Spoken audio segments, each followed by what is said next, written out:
daane régime bon loolu man gisuma ko fi. d'accord alors Abdoulaye Mbow sur cette question est-ce que mën nañu wax enfin il faut ñu xam xaalis yi nga xam ne moom la ñuy injecté fii ci Sénégal di jàppale les sociétés civiles nga xam ne parti bu am solo la ci réew mi te aussi seen voix day porter quand même les autorités ça fan lay jógee. waaw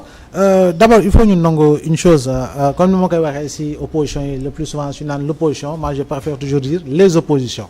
et quand on parle également de la société civile je préfère toujours dire les sociétés civiles. Il a bien fait le distinguo. et wax na ko monsieur Mbodj. maintenant lu si ëpp solo moo di si biir société civile yooyu am na si ñoo xam ne pour des questions liées à la démocratie pour des questions liées aux droits humains et cetera yàgg nañ si liggéey bu mucc ayib il faut quand même que ñu reconnaître loolu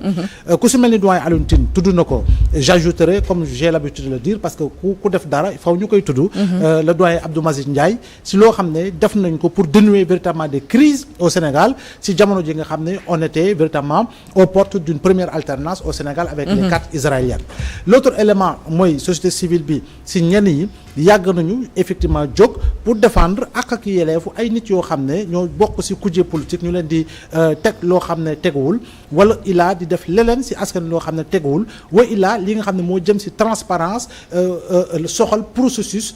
électoral bi de manière générale parce que y a eu ay jamono sous Abdoulaye Wade le front pour la régularité et la transparence des élections il y avait des segments de la société civile yoo xam ne liggéey nañ ci donc de ce point de vue là dañuy wax ni critique wax nañ ko premier ministre wax na ko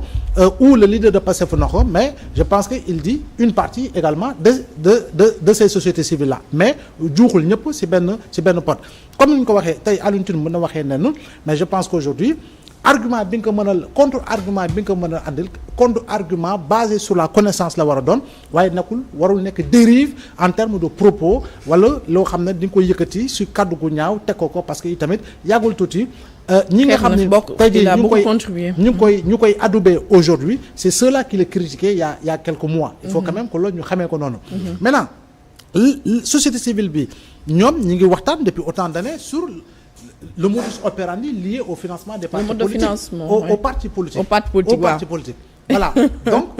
yoon na itamit ñu mën a waxtaanee financement véritablement justement de ces sociétés civiles mais juste pour jauger je dis bien pour jauger je dis pas pour juger mais plutôt pour jauger le circuit de circuit bi nga xam ne fa la financement bi di jaar au nom d'une transparence au nom d'une transparence ba nga xam ne effectivement on ne pensera pas qu'il peut y avoir des financements opaques ou véritablement provenant de certains lobbies yoo xam ne en réalité l'objectif c'est de pousser véritablement un segment une organisation à véritablement défendre ay idéaux ay yoo xam ne des idéaux qui ne sont pas propres à notre histoire à notre culture à notre mais ñu bari ci ñoom dañoo gis ni sortie bu premier ministre dem di wax ni day xool léegi day passer au peigne faire le financement de la société civile dafa mel ni daf leen attaquer c'est une façon vraiment bëgg dam ba dafa gis ni boobu ñëwee ba léegi ñooñu aussi dañuy soutenir kenn ci opposants yi wala ñenn ci il ne faudrait pas se sentir menacé quand on dit ñu xool financement yi parce que wax na ko Friedrich Ebert mi ngi fii gis nga siège am fondation Konrad Adenauer mi ngi fii gis nga USAID ba Trump suba xëy na di relancer waat ses activités je pense que bu mu si munti doon suñuy jege si élection sax di nga gis même pour li nga xam ne mooy audit du fichier le plus souvent kuréel yu mel noonu am na loo xam ne daañu ko financer. mais kuréel yu mel noonu aussi Ablaye dagguma la su fekkee da la financer est-ce que du ñoom aussi ñooy définir sa stratégie de communication selon ñoom seen i intérêt bu ñu am vis-à-vis de l'État du Sénégal. non bu fekkee ni da nga ko nangu parce qu'en réalité souvent dañu naan qui paye commande mais je pense que quand on paye li nga xam ne da nga ko liggéey sur un niveau pour mën a xool équilibre lié à la démocratie lié aux droits humains lié au nangam-nangam am na loo xam ne yow même boo jotee dafa am dëkk loo xam ne moo ko tënk dëkk bi la ko tënk nag ñoom ñooñu même bu dee dañ lay financer dañoo war a tënku si li nga xam ne moo di réalité dëkk yi dafa mel ni tey benn organisation comme ni mu ko waxee nangu ñu jox la xaalis pour nga def la promotion LGBT mais su boobaa mais si tu es en train de créer de creuser ta propre tombe parce que c'est un message qui ne saurait passer parce que loolu kenn du ko bàyyi mu jàll quel que soit par ailleurs le niveau tey jii nii am na fi benn kuréel bi fi bëggoon andi très dès le bas âge à l'élémentaire ou à la maternelle l'éducation sexuelle ay éducation yoo xam ne dafa lamboo wàllu diggante góor ak jigéen ak demee noonu mais gis nga ni gars yi ni ñuy jógee pour véritablement ne ko loolu du fi amee je pense que y a des valeurs qui sont encore là y a notre propre histoire y a li nga xam ne moom la ñu àndandoo gëmandoo loo xam ne du ñu bàyyi mu jàll mais je dis encore une fois lépp li nga xam ne source de financement la kuréel yooyu yëpp dañoo am bànqaas fii ci Sénégal kon boog pour mën koo xam origine u xaalis bi fan la jógul ci benn nit boo xam ne c'est un milliardaire qui est basé quelque part et que des lobbies politico-affairistes di jaaree ci organisation pour mën a déstabiliser je pense que foofu nag le plus souvent la ñuy mën a wax ni attends y a un niveau de dangerosité par rapport ak lii ak lële mais je pense que leneen lu ci am nag mooy critique portée par rapport ak yenn événements yu fii am ak yenn position yi ngay dégager par rapport ak yenn événements yu am man dama mës a wax ni gis nga société civile bu nangoo lëkkaloo ak politicien bi sur des questions il faudra que mu nekk loo xam ne lu Sénégalais yi di ànd la et que àndandoo boobu c'est pour ce combat précis mais warul nekk loo xam ne dafay wéy waratul nekk luy wéy c'est pour un moment précis par rapport à un contexte qui est précis parce que tey nous sommes à la veille d'élection on veut reporter la présidentielle société civile lëkkaloo ak li nga xam moo di kuréel politique yi comme ni ko waa F24 defee voilà pour dire non mais passer véritablement loolu société civile dafa war a dellu këram pour véritablement xool ku si nekk ña mu àndaloon ak ña mu ñàkkoon àndal ka say dox ndax yaa ngi jaar si yoon est-ce que yaa ngi jublu si yoon ku si jaarul yoon mu fàttali ne jaarul yoon ba pare mën ko leeral mais bu fekkee ne lëkkaloo bi dafay wëy et puis ça va créer des accointances et ces accointances là malheureusement auront un contenu orienté politique. Est-ce que du accointance boobu moom la les nouvelles autorités quand je dis les nouvelles autorités je fais allusion je dis même pas nouvelles autorités parce que moom doo wax casquette kii la président Pastef dafa gis ni récemment dafa am benn genre accointance xawma wala jege bu société civile jege ñi nga xam ne mooy certains chroniqueurs wala pour ne pas dire certains opposants yoo xam ne dafa gis ni ñooñu dañuy xotti worma li nga xam ne mooy l'institution et qu'il est mooy le premier ministre apparemment entre guillemets les instituteurs. non bëgg naa fàttali rek effectivement li Mbow wax que bi président ne dañuy dàq élection yi am na société civile boo xam ne kenn par exemple ñu ne M23 F24 dañu leen woo ñu bañ c'est-à-dire que ñoom bëgguñu laal ak politique mais biñ ne dañuy dàq élection yi ñëpp a jóg def créer aar suñu élection société civile presque Sénégal yëpp a jóg presque jóg donc te loolu ñoom gis nañ ko gis nañ jouer rôle bi aar suñu élection joué ci loolu donc je ne crois pas que loolu indi ko parce que en vérité ce qui se passe mooy que y a deux choses qu'il faut prendre en compte benn bi mooy le cas personnel du premier ministre ou du président de Pastef il a été plus ou moins diffamé calomnié et sur une longue durée et récemment donc avec l'affaire de Gadiaga je crois que c'est la Cour d'Oudo qui a fait déborder le vase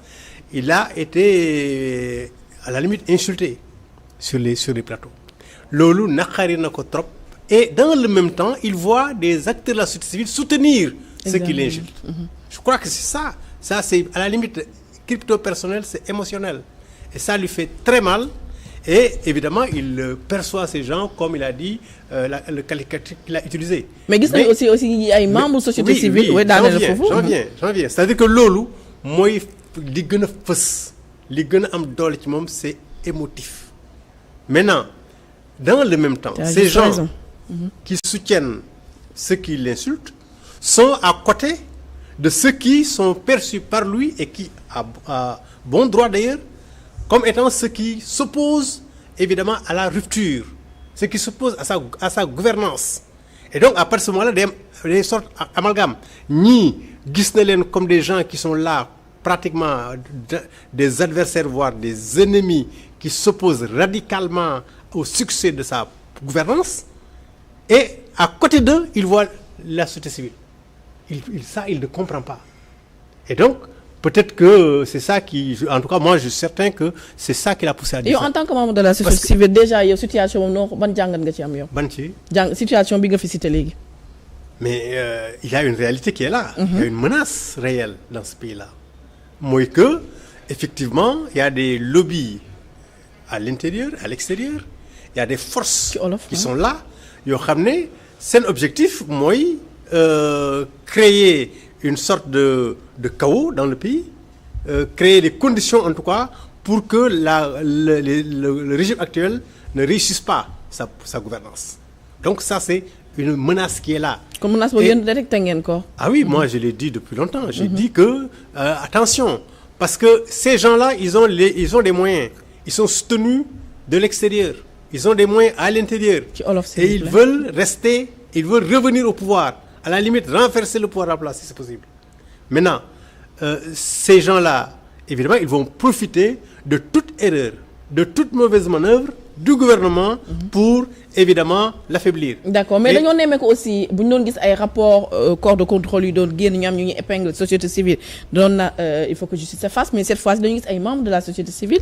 di naan dañoo nekk di def ay arrestations tous azimuts dem bay wax ni jàpp yi c'est juste des jàpp crypto personnel alors que ñoom dañ leen épingle même su fekkee ils bénéficient toujours de la présomption d'innocence di wax ne dafa am ay scandales financiers. waaw loolu moom c'est que c'est difficile à juger. Wolof s'il vous plaît. dafay dina jafe ñu juger ko parce que en vérité mën nañ xalaat ne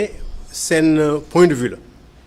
qui peut être juste ou erroné donc seen loolu la ñu xalaat ne bon moom la ñu war a wax parce que gis nañ ne peut-être li ñu jàppee diw dafa xaw a léger et seen arrière plan de pensée li ñuy xalaat ci gannaaw li ñuy mëbët li ñuy njort mooy que bu ñu bàyyee ñuy jàpp dictature mooy installé wu donc pour que artu loolu pour que loolu bañ am ñu jéem a fexe ba arrestation yi wàññeeku donc bu fekkee ne njort boobu la que dañuy ragal dictature am bon ils ont le devoir xool vraiment jéem a arrêter procédure parce que am na lu négatif lu ñuy gis ci réew mi maanaam nit day wax tey ñu ne kii de waroo fanaan këram mais au nom de quoi parce que koy wax ba jugement de valeur lay teg boo xam ne xëy na tegu ko ci lu dul ci gis-gisam ak ci ay émotion donc loolu bu fekkee dafa bari te kuñ joxoñ ne du fanaan këram ñu jàpp ko loolu dérive yu bari lay indi te loolu taxul ñu teg fii gouvernement bi donc bu fekkee ne artu boobu la dañ njort ne bu ñu bàyyee muy dem di dem parce que boo ko gisee boo seetloo histoire réew mi pas réew mi histoire ci boppam fu dictature tege li koy indi mooy nit day nekk foofu ñëpp di approuver kenn du contester ba finalement dictature am. donc loolu moom c'est une leçon d'histoire maintenant bu fekkee ñoom loolu moo tax ñuy artu di ragal dérive yi continuer ba c'est à bon droit mais parfois bon on peut juger que c'est des erreurs et question de jugement là. alors ñu dem si suñu deuxième thème waxtaan relation avec son premier ministre